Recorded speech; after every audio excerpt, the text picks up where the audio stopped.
else will join us? Other people online? Yeah, exactly.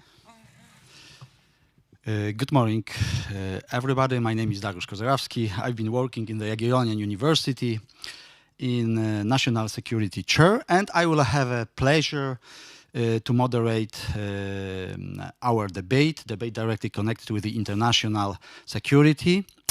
Let's think about that as a special kind of continuation, our panels, our roundtable discussion, and we will concentrate for the, let me say, in our opinion, the most important elements, challenges, threats, strategic chances. I'd like to introduce our panelists, our experts. First of all, let me say again, welcome to the Professor Natalia Yakovenko from the Taras Shevchenko National University, Ukraine.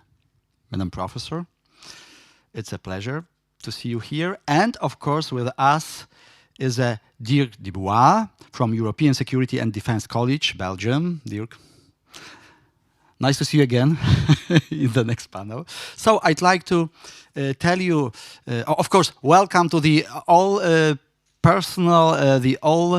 listeners online. Of course, we will be supported. We will be supported by journalist, by Kamil Turecki from the internet platform Onet. Good morning, Kamil. And of course... Hello, good morning. Nice to hear you, nice to hear you. And after, of course, Jagiellonian University, Kamil represents the same university as me, but first of all, of course, internet platform Onet. And of course, we will be supported in our debate, in our discussion, in our strategic thinking, probably by the Ambassador Shota Gvineria from Baltic Defense College, Estonia. Ambassador, do you hear us? Yes, hello, thank you for the introduction. I'm ready, I'm here. Nice to see you again with us. Thank you very much for that. And of course, Professor Zdzisław Śliwa, Dean in the Baltic Defense College in Estonia. My dear friend, Zdzisław, do you hear us? Maybe Zdzisław will join us in the future. When I will receive any information and Professor Zdzisław will be with us, I will ask him about the comments, opinions, etc. So, we were talking during our conference before yesterday, today, about the most strategic problems directly connected with the NATO organization, with the strategic challenges of that crucial organization for us. I'm thinking about the Western society. And me and, of course, our experts, we will try take into consideration the most important strategic factors during our discussion about the challenges. Firstly, challenges which we will have to take into consideration in the other part of our discussion. I hope that our discussion will be special kind of summary of our conference, and we will try to collect the most important informations, the most important opinions, comments of the all panels which will be conducted during our conference. So, the first question from my side to you experts and to you, Mr. Kamil Turecki, is as the following. Which kind of let me say, stress, new strategic threats, in your personal opinion, is the most danger for NATO? I'm thinking about the political and military aspects. We were talking about the varieties of challenges during that days. But if we want to concentrate for the 2-3, the most important, in your opinions, which kind of strategic threats you will want to direct, you will want to show us? Firstly, I would like to ask Madam Professor Natalia Yakovenko. Ma'am, the floor is yours. Well, thank you very much. In our first part of discussion, we've already...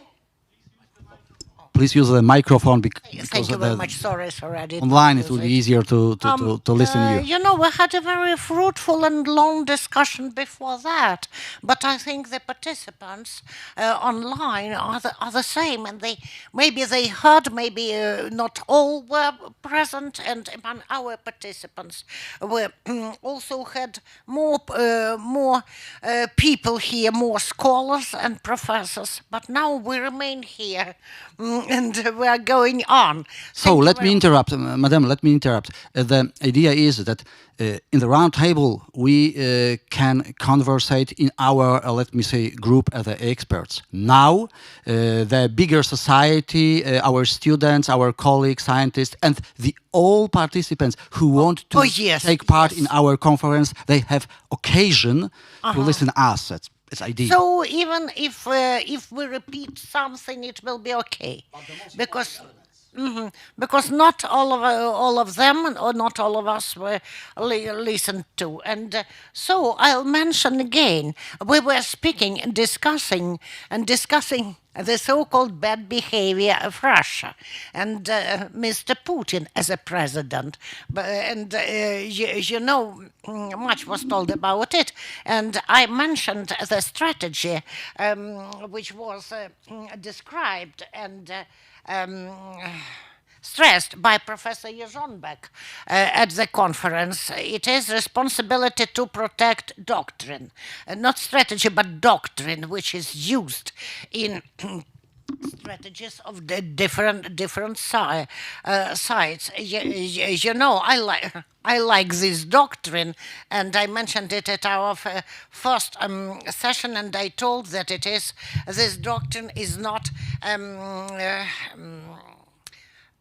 does not work in case of Ukraine, because in the situation of Russia-Ukraine conflict or Russia-Ukraine war, because it is impossible to stop the aggressor using only verbal criticism of Russia's crimes and violations of international law.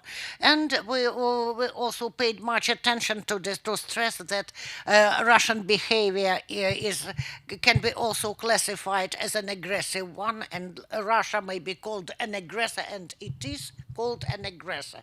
And and we are still discussing its aggressive actions against Ukraine and Georgia and the east of Ukraine.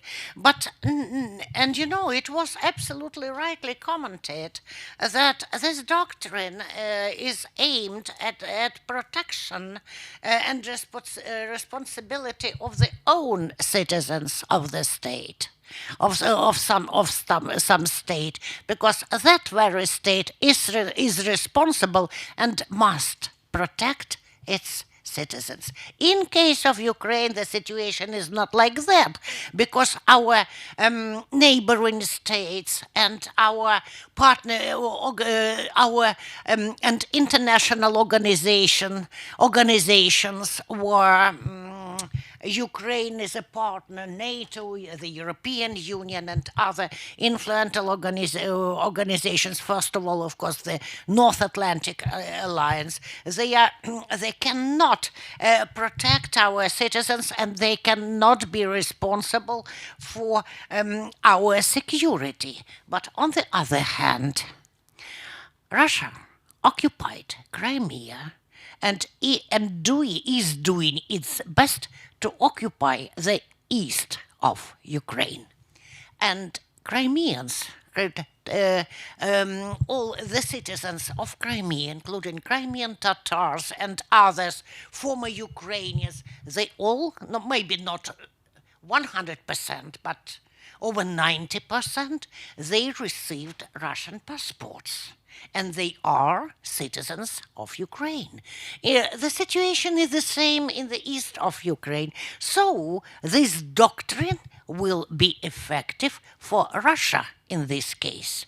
It is responsible for its citizens, and It is protecting citizens on the occupied territories. Do you agree with me? You contradicted me that it is not uh, NATO's responsibility and so on. You are right. But in this case, the aggressor is right. Well, you know, it is my the first remark. Let us go on discussing. Then we are going to discuss for 2 hours. So Okay, thank you very much. more chances. Yes, thank you very much for that opinion. My question to you, yes, exactly, because it's a crucial element, and I would like to a little bit spread that for us, and I think that especially for the NATO, it should be one of the crucial points. What do you think, Madam Professor, concerning current estimation of the current situation about the Russian military forces concentration nearby border between Russia and Ukraine? What do you think about it? Is a special kind of manifestation, a show of power, or it's in your scientific estimation, it's a realistic threat for the, let me say, independent of the Ukraine in the aspect of the usage of the hard military power in that kind of conflict? Because let me remind, we are in the conflict.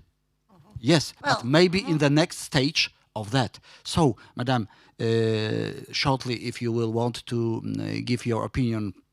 Yes, I think both. You are right here.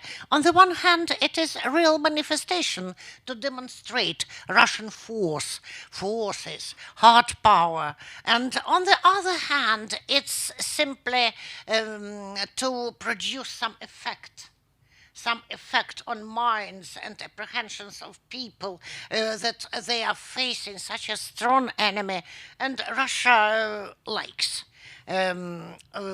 Russia is fond of such kind of effects, but at the same time, we should also consider it that this high concentration of weapons of Russian forces on our borders, it's a real threat, and in certain situations it can be used. You do not need any time to attract, for concentration of forces. Forces are concentrated already, so of course it is a threat, and it is a manifestation, of course, demonstration of its force. Well, thank you. So, thank you very much. Let me ask now, Dirk Dubois.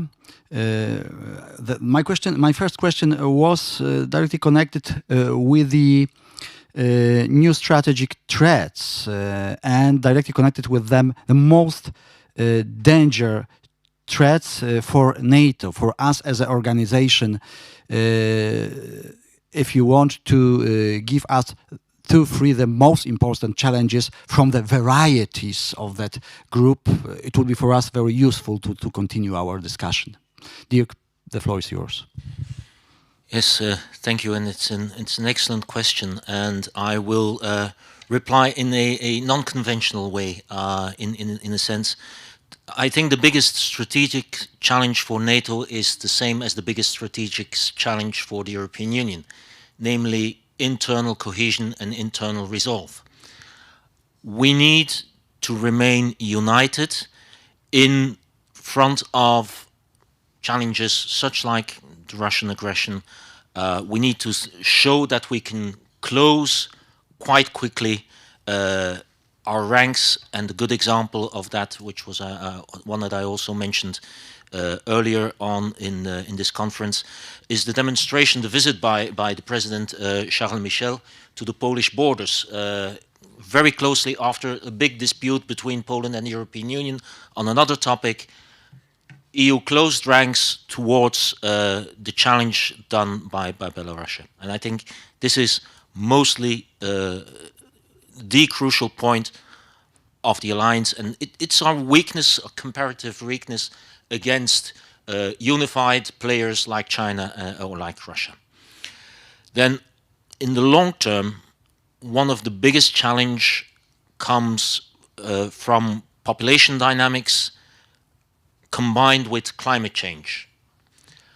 If you look at the rate of population decrease or stagnation in Europe, including in Russia and in China, and if you compare that with the population explosion, mainly in Africa, which will double its population by 2050, to a lesser extent in South America, those population dynamics will, almost inevitably in combination with climate change, which will reduce the resources on the African continent, will lead to new migration crises in the next 20, 30 years. In terms of more hard security, one of the biggest mistakes I feel NATO could make is to overemphasize on Russia alone. Don't get me wrong, Russia is a challenge. That's very much the case. And I agree with you that, and they've been condemned for that they are an aggressor. But there are also in the world other players. In terms of pure military power, I do not feel there's a credible threat to NATO as a whole in the near future, apart maybe from China, which could play that role, but that's a little bit far away, at least from Europe, and this is why the US has done its so-called pivot to the Indo-Pacific basin. But as NATO as a whole, we also need to have a 360 perspective to security threats other than the pure conventional military threat. So this includes things like cyber, but also like terrorism, fundamentalist Islam as a challenge, including the role that some of the NATO nations play in that regard, with advantages and disadvantages that brings with it. So there are multiple challenges. I'm not saying that NATO should disregard what Russia is doing, but it would be just as bad to only focus on Russia alone. Thank you. So, thank you very much. If we are talking about the Russia as a state, as a strategic global player, let's use the strategic terminology. If we're talking about Russia as a strategic global player, as a real challenge for the international security, for the NATO, for the Ukraine, as we said, as a other states, let me say. Please say which kind of action should be realized by NATO, by EU, concerning that kind of challenge, that kind of threats. I'm thinking about the estimation, what was done to now, and maybe what should be done in the future. I'm thinking about the soft, maybe any hard activity.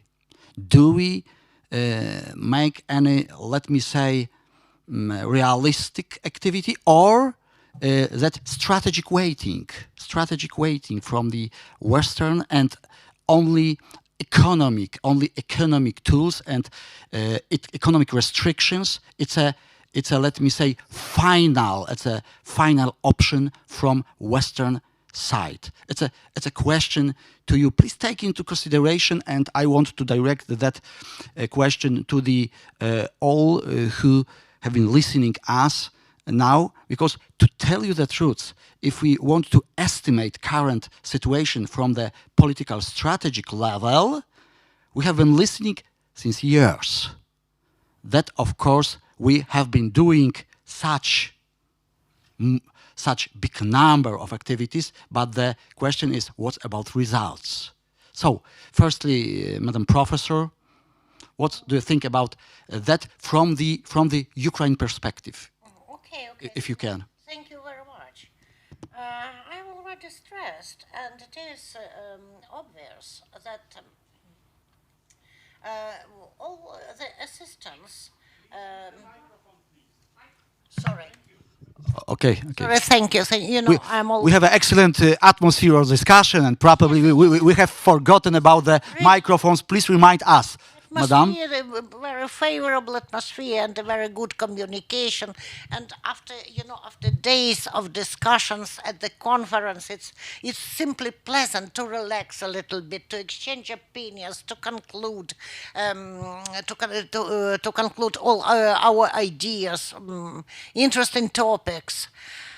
And about the results, which were demonstrated by our partners, but our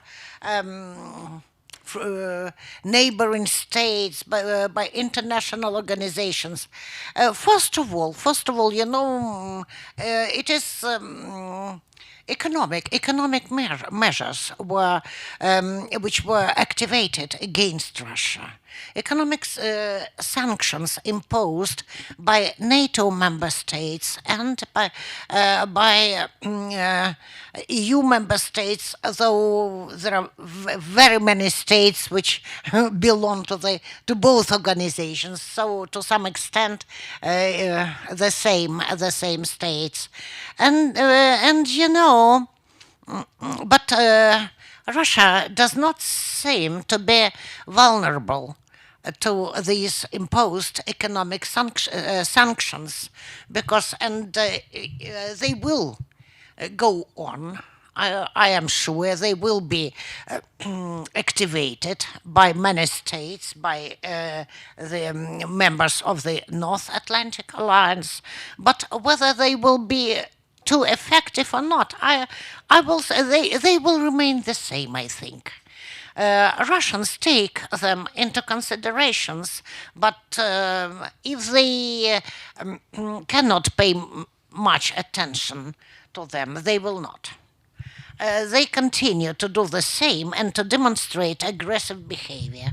But it is not enough. I told already that it's not enough to stop the aggressor. To stop crimes and violations of international law demonstrated by Russia in Crimea, on the occupied territories of Donbass. It's not enough, of course. And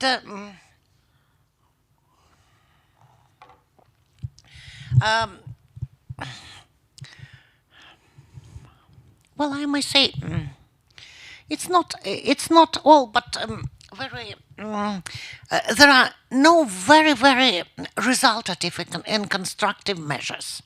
They are more declarative and more manifestations than actions. I should say. And those, of course, some other, I think, influential actions are demonstrated by NATO when NATO states hold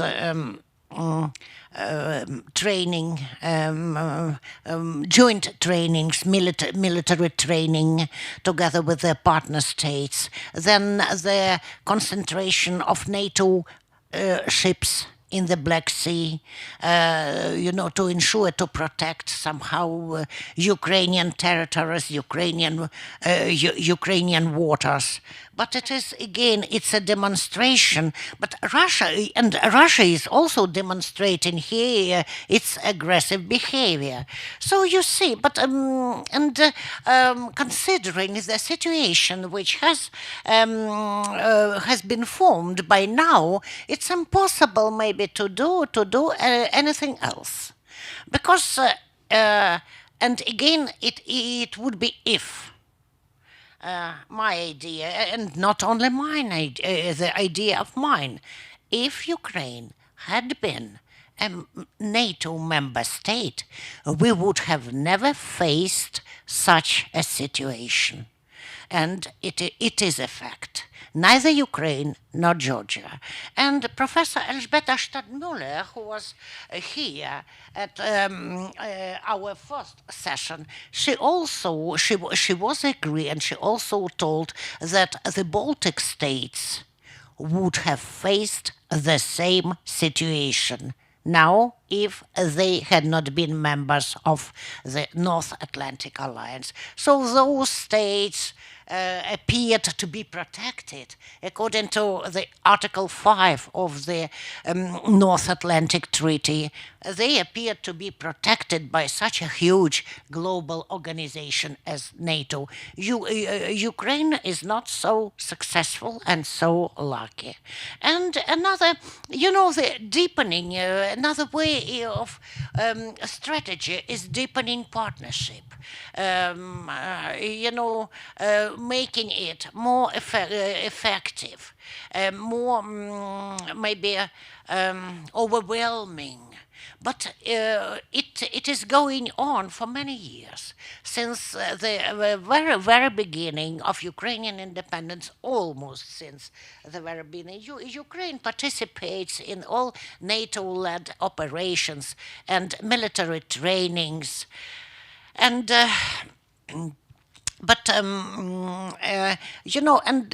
again, I am stressing. Madam Professor, sorry for interruption, but let me ask you, what about Joe Biden's declaration about the very, very, let me say, right. interesting, very interesting tool usage as a special kind of blocking the development of the Nord Stream, the second investigation as an element of the, let me say, the element of the discussion and of the pressure for Russia because of the, let me say, threats of the usage of force between the Russian and Ukrainian let me say, relations in the border. It's a interesting from the, let me say, political and from the economical point of view. Course, what do you think about that? I think that it is a very effective step, very effective measure. And when Joe Biden and Vladimir Putin were discussing, they met they did not meet, but they were speaking and discussing the situation over the telephone. It is a phrase by Joe Biden, Russia would pay a terrible price for all for its actions against Ukraine. If Russia attacks Ukraine, it will pay a terrible price. And I think, the moments you have just mentioned, they will be that price. I'm not quite sure it will be too much terrible, because they really have terrible weapons. And but nevertheless, it will be noticeable. It will be felt by Russia. It will be felt. It is one of the steps, one of the measures. So thank you very much. Thank you, ma'am. So my question. Let me repeat the question to the Dirk Dubois concerning. Action from the NATO and EU side directly connected with the Russian-Ukrainian crisis. What do you think about that? Do we use the full option, full possibilities, or we are before the next stage of that of the usage of the tools? I mean, political, diplomatic, and the others. What do you think about that? Well, in that regard, I'm not certain that much has changed since 2014 from the side of NATO or the West in general, or the European Union. I do not think we are willing to go down the path of what could end potentially in a full-scale nuclear war. We're not going to do that. So realistically, we are talking about another round of economic and diplomatic sanctions. Now the question is, which ones would hurt Russia more than they would hurt us? For that, you would need to do a what is called a center of gravity analysis. What is the thing that supports Mr. Putin to stay in place? And the short answer to that is the oligarchs. And where do they get the money from? What does Russia actually still export? Two things: gas and weapons. Weapons you can never stop being sold. It's almost impossible. Gas, we know where it goes. It goes to the European Union. Now the question is, if we stop buying gas from Russia, who will it hurt more? Our own population or the Russian population? It would certainly harm Russia's economic interest and Mr. Putin's personal interest. And we saw that, by the way, also when Mr. Lukashenko threatened from his side to close the gas, and immediately resulted in a phone call from Kremlin to him saying, "Now, we don't really agree with that because now you're hurting Russia's interests." So economic sanctions, but well-measured economic sanctions, well-considered diplomatic sanctions, but always within the back of your mind, and that's why I'm glad I don't have to make those decisions. That's for the politicians in Brussels, which side of the town you're talking about. I leave that in the middle. You don't want to push Russia in such a situation that it's so isolated that the only solution is to go to a conventional war and to invade. So you have to be very careful and very measured in your response. Thank you. So, thank you very much for your opinions. Let me give us the next topic, next question, directly connected with our, let me say, strategic discussion about the strategic problems. We are talking about the challenges. Thank you very much for your opinions. Now I want to ask you about that problem, which kind of the national and especially allied capabilities should be developed by NATO. We are talking about the challenges, but if you want to react in the, let me say, optimal way, we have to build, we have to develop, we have to maintain our capabilities. Of course, if you are talking about the NATO, it's a political military alliance, and which kind of the capabilities we should develop. Of course, if I want to ask the Professor Natalia Yakovenko, to you, I want to ask you which kind of our capabilities what will be useful from your option for the better cooperation with the Ukraine. Okay, because okay. Well, I think that NATO should activate its instruments. Sorry. I think NATO should activate its instruments concerning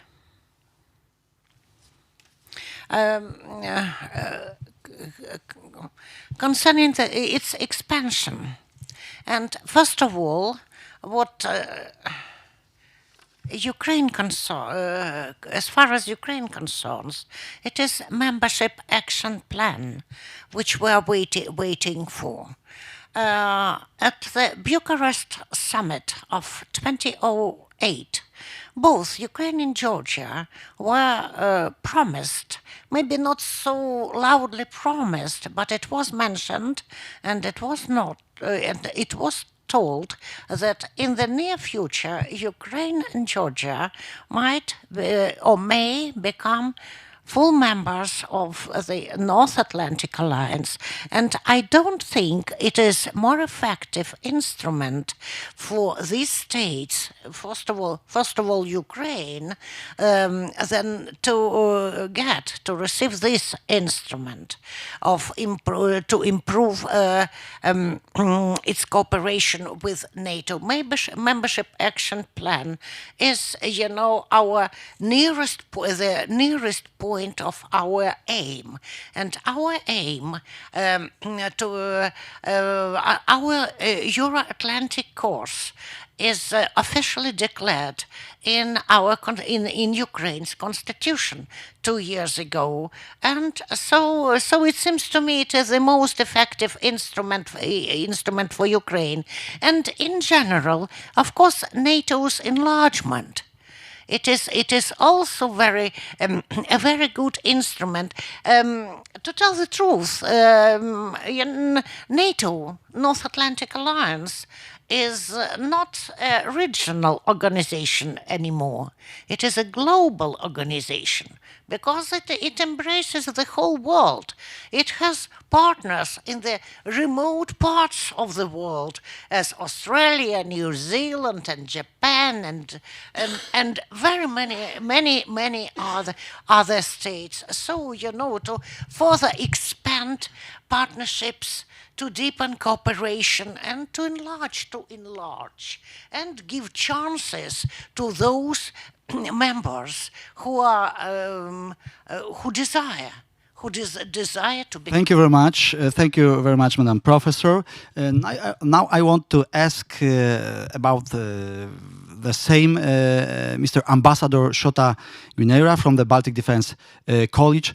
Mr. Ambassador, what do you think about that kind of capabilities which should be developed by NATO from your perspective? First of all, I'm thinking about let me say, Georgia perspective, but secondly, please take into consideration your great experience as a diplomat. So, Thank you. Do you hear me, Mr. Ambassador? Yes, thank you. Thank you. I heard the question. Thank you very much for this question. The floor is yours. Great. And I want to pick up what Dr. Dubois said a few minutes ago about the political strength and cohesion of the alliance.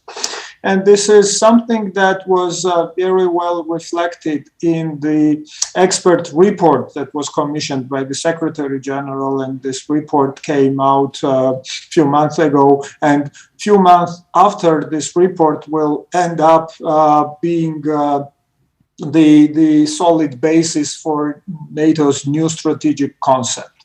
So this is a very comprehensive document and very informative one with a lot of important parts in it. But if we try to summarize this report in a couple of sentences, then the most important thing to read in the report is that now it's time for the alliance to really strengthen its political muscle and to work on the ability of the allies to take quick decisions, including in the crisis situations, and to be able to react to the security environment that is guiding the interests of the alliance. Okay, so NATO is a very dynamic organization, and in its history it has transformed constantly. And these questions about the role of NATO has been repeatedly asked in different points in time. For example, when the Soviet Union collapsed, many people asked the question, so why do we need it for? Because this organization was developed to contain Soviet expansion, right? So it's not, the threat is no longer there. Why do we need it? Then we understood that with the multiple crises emerging in different areas of Euro-Atlantic area, NATO had to develop its crisis management muscle. Then with the international terrorism emerging as the main threat to the Euro-Atlantic security, NATO transformed again and developed its muscle to counter terrorism and international terrorism. Then, today, what we see as the main challenge, globally speaking, I'm not focusing on the actors here, and we discussed a lot how Russia, China, and some other transnational, maybe non-state actors, and the trends such as irregular migration or the international terrorism. These threats are there, of course, and they have not gone anywhere. They're not likely going to go anywhere. But if we kind of try to characterize what is the main threat for NATO at this point, this would be the hybrid nature of the modern threats and the hybrid warfare that different actors are trying to use for pushing back NATO's vital interests. So in order for NATO to be able to deal with that hybrid threats, and I would say hybrid warfare that different actors are waging on NATO, this cohesion of the alliance is of vital importance. And I would say paying more attention to the things such as meddling in the internal politics and corrupting internal politics of some NATO member states is something that results then in the and in the agents of influence of different adversarial actors within the NATO states, and then they act as the Trojan horses, and then they actually pull the societies apart in a way that the polarized societies are not able to come up with the unified vision and the unified strategy of how to strengthen Euro-Atlantic security, which is the core task of NATO as the alliance. So from this very perspective, I would say defining hybrid threats as something that is very important to deal with, and not as a theoretical or let's say some kind of an ambiguous threat, but a specific acts of warfare that is designed to weaken NATO as the alliance, and then try to work more through the strategic communication means within the audiences in different countries, and then overall on the larger NATO scale, in order once again to develop this multi-dimensional toolkit for societal resilience and for defending ourselves from these threats that are on one hand below the threshold of armed conflict maybe, but on the other hand, they might be hurting the alliance more than some conventional weapons could. So we really do not need to underestimate. And here again, I see a lot of space for NATO-EU cooperation. And EU has developed a lot of very interesting tools and policies and strategies, specifically on, for example, how to deal with the cyber threats or the hybrid warfare in more general terms. There are center of excellences that deal with different aspects of hybrid warfare, and there is this center of excellence in Helsinki, which is dealing with the hybrid threats as a common new phenomena that is endangering the Euro-Atlantic security, and then just making this part of our national defense planning and the strategy of how to enhance security in the Euro-Atlantic area, I think would be the one silver bullet that, if there can be any silver bullet of recommendation of how NATO should proceed with strengthening its muscles and ability to deal with the modern threats, that would be that, in my understanding. So, Mr. Ambassador, we have today excellent internet connection, and let me ask you additionally, because you are expert concerning the Russians' security strategy and the others directly connected with that problem issues. So, what do you think about the possibility to organizing any, let me say, peace support operation in the territory of the Ukraine? I'm thinking about the separating the forces, for instance, in the Donbas region and the other places. If we want to separate the forces, if we want to stabilize the situation in the region. Is it possible or not? I'm thinking about the usage of the international organization, maybe UN, maybe OECD, maybe any support from the NATO side. What do you think about it? Is it possible or not? Please, your short estimation, if you can. Well, my short estimation is no. But thank you. Thank you very much. Thank you very much.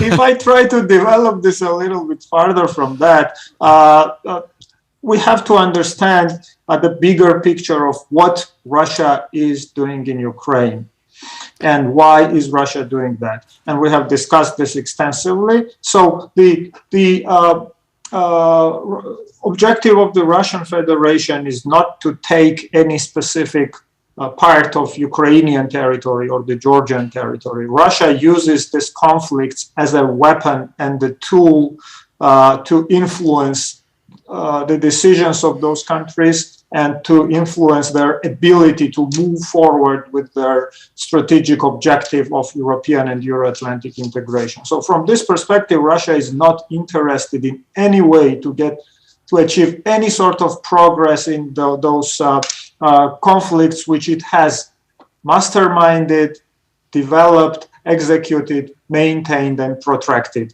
up to now. So from this perspective, OSCE and the UN, which were there before 2008 in Georgia, for example, then Russia used its veto power just to stop those organizations from doing anything on the ground in Georgia, so that now at this point, European Union monitoring mission is the only international presence that we have in Georgia. We are very grateful for that. This is an invaluable tool. Otherwise we would have been face to face with Russia alone. But now we do have this European Union monitoring mission, which helps to enhance stability and security, at least at the occupation line between the Georgian controlled territories and the occupied territories.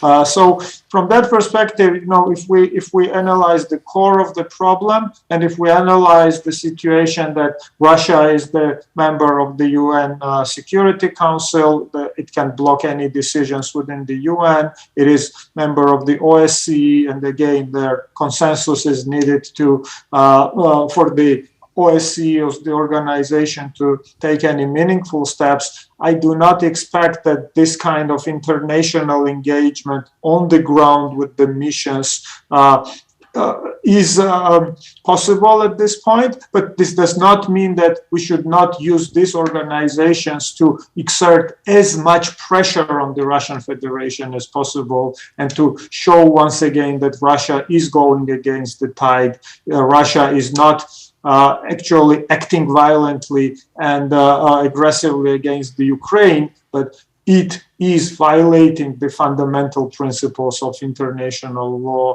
and European security paradigm, which is a problem for everybody. Thank you, Mr. Ambassador. So I want to ask our journalist, Kamil Turecki. So do you have any question to our experts? Yes, I have got quite a few questions, but at the very beginning, well, thank you very much for the invitation. It's a great honor and opportunity for me to have a chance to talk to you. Thank you very much for that.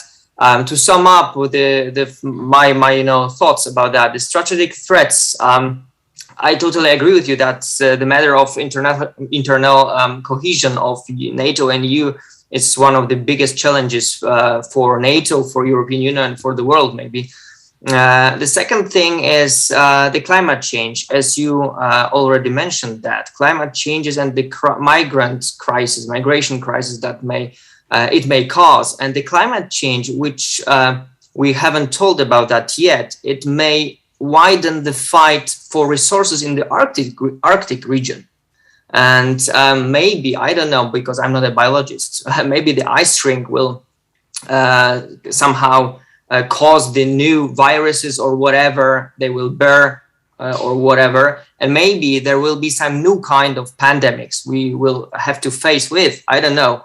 China and Russia, there's obvious challenges, but I think there will be a challenge for us and of the whole world of will the Russia be the US or China ally in this rivalry between United States and China. So that's a great challenge. Then non-state terrorist organizations, and from my perspective, I believe fake news, because it's not only a huge challenge for journalists, but I think the whole audience, because we live in an era of propagandas of huge states, and what should be done, I truly believe some maybe IT tools somehow to prevent us from spreading this virus of fake news. I don't know how to do that, but it is a real problem for us. In terms of Russia, I truly believe that Russia do not respect concessions. That's why I think the main or the only solution is to put new sanctions. Nord Stream 2, it has to be stressed, is not only an economical, but it is mainly, I think, geopolitical project. So diversification of gas sources is the solution that would wound somehow Putin, because I think the solution is to put pressure on Russia. And the main challenge in the terms of that is to persuade Germany that cooperation with Russia to that way, to that extent, is unnecessary. But on the other hand, the biggest mistake, I think, is to not cooperate. But we should cooperate on our terms, not Russian ones. And now the question, I think maybe the question to Ambassador Shotak-Bineria or Madam Professor Yakovenko. You've already told a few things about your impressions about fast-growing tensions between Russia and Ukraine. Well, I heard from many sources that January or February is the term of the real conflict that will arise and will turn to maybe much more conventional one. Yeah. But on the other hand, I think it is not unwise to expect that Putin bluffs as he escalates the conflict created by himself in order to de-escalate, yes, next to get concessions. What is the more realistic scenario in your opinion, and what kind of concessions Putin would like to get? Okay, thank you for that question to our experts. First of all, I would like to ask currently Dirk Dubois for your opinion, shortly, your opinion concerning that problem. Later, Madam Professor Natalia Yakovenko, because I would like to remind you that we are approaching to the end of our debate, and exactly. So, Dirk, the floor is yours. Sorry, to what question exactly do you want me to answer? So, Mr. Kamil Turecki, very shortly, please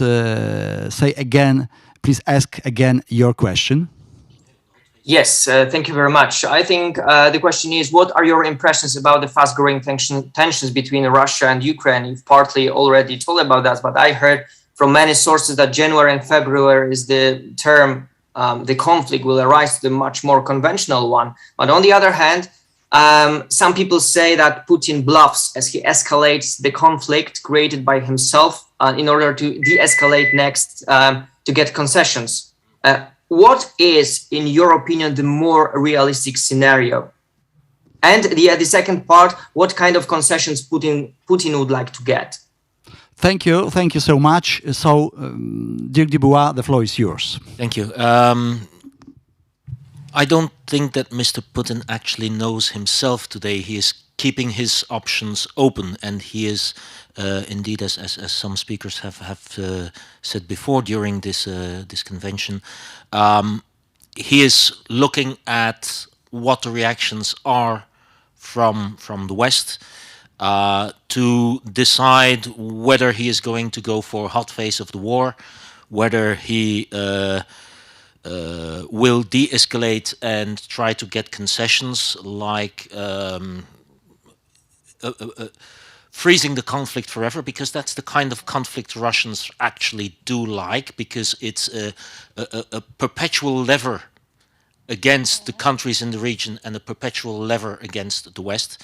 So they use that kind of conflicts from time to time to defreeze them a little bit to get future concessions. Maybe to drive us, and that would be indeed not a good idea, to accept their idea that they have exclusive rights in certain parts of the world. That is something that would be a bridge too far, I think. So in short, I'm not certain. Well, one thing I always say about Mr. Putin, he takes risks, but he doesn't gamble. There's a big difference. You take a risk, you calculate what are the cost benefits. When you gamble, you do not know what the result will be. So he's rational in his own way. He thinks very carefully what will be the result for him, for his rule, for Russia in the second place, before he takes any decision. So if we make the cost for him high enough, there will not be a hot phase of the war, and we will only have to do preferably no or maybe limited concessions to him. So thank you very much. The same question to the Professor Natalia Yakovenko. Shortly, please. Thank you very much. Yes, I'll try to be shorter, as quick as possible.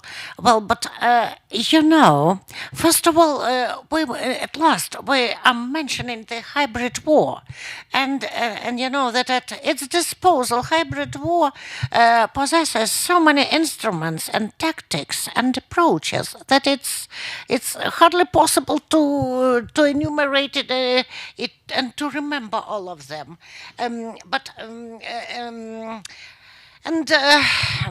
While doing his presentation, Professor Perepolitsa from Ukraine yesterday, he also mentioned the hybrid war, and he mentioned that according to Hoffman concept, there are 8 stages of the hybrid war. We all know what hybrid war is. It is as it is, the war is going on. On the other hand, there's no war at all. So it's difficult to determine whether there is a real war or not. No, at first sight, not. And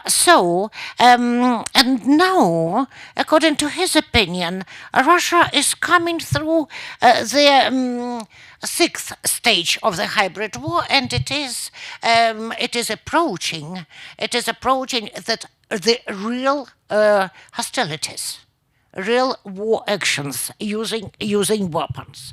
And on the other hand, I wanted to also to recollect the very, very sly tactics of Russia. It is tactics of termites. You know, when you erode and you destroy the state from inside, like those ants living on the trees. And it was, the term was used by Dr. Magda. He was also present at our conference yesterday. And so these were tactics, and these are tactics used by Russia now. And as for the concession, for the aims of President Putin, I think that the final aim is to restore the Russian glory and the Russian empire. It is the former Tsarist empire, and it's not everything, and that is why that he's using all possible and impossible means to return former territorial belongings of Russia. Then, as far as concessions concern, I'd like also to tell that Putin, President Putin, he is wise, I should say, and he has very thoughtful operations and actions, and he is surrounded by very good advisors. His team is very strong. Well, and as for concessions, the most frozen conflicts, yes, they are. You're absolutely correct. This is also a tactic of Russians. Lots of frozen conflicts. One more will be in Donbass, in the east of Ukraine. In Crimea, there's no frozen conflict. They consider it to be their territory.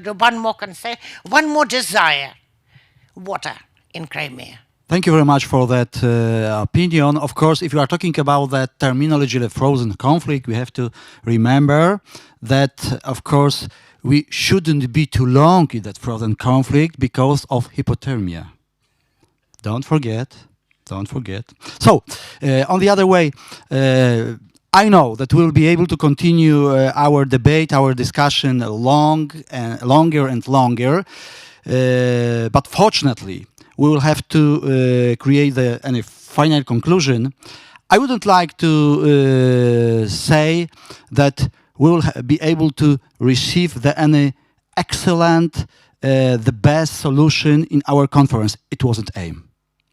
The aim of our scientific meeting today and yesterday, before yesterday, it was to take into consideration from the strategic and the other points of view the main points, the main challenges, current challenges for the NATO-EU cooperation, and for the international society security process.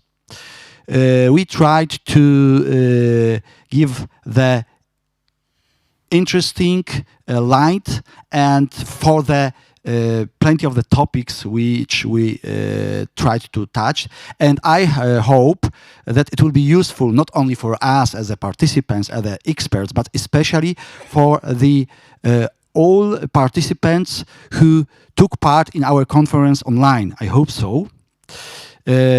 In behalf of in behalf of the organizing branch, I would like to say thank you for your attendance in our conference. I would like to invite you for the next version, next stage of our conference in the future. I hope that it will be possible, because 2 years ago I took part in that conference at the first edition. Now we have with such distinguished experts the second one. I hope that in the future it will be possible. Be sure, security architecture will be developed. I hope that we will not be able to be frozen because of that. And I hope that we'll be able to estimate and to create correct and proper diagnosis of the international security systems.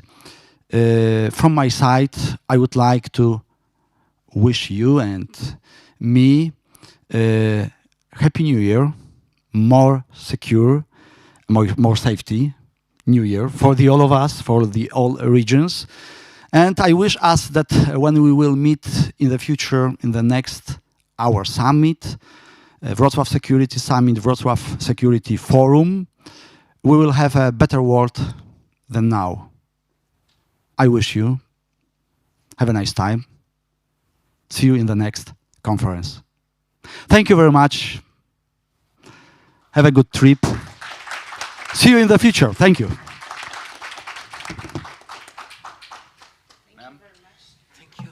If may I, just a final remark. Thank you, Professor, for leading this panel. And I would like to thank you all of the volunteers who were very active, and they were working very hard. Without you, that summit won't be the same.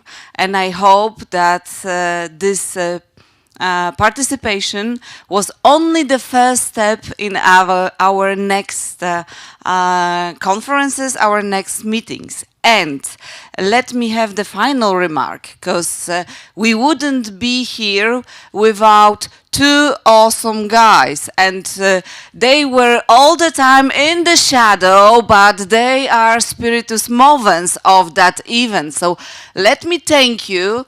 I think that in the name of all of us, to Dr. Marek Musiał, thank you very much. Without you, we wouldn't have such a spirit, and we wouldn't work so hard. And thank you very much, Colonel Dr. Marek Kulczycki. Both of them, they are the leaders, good spirits, and without them, as I was saying before, we wouldn't have such a great summit. So next time, yeah, we are doing the same? Yeah, I know. So thank you very much. Great applause to all of you. So I hope that you enjoyed that. Thank you. See you next time.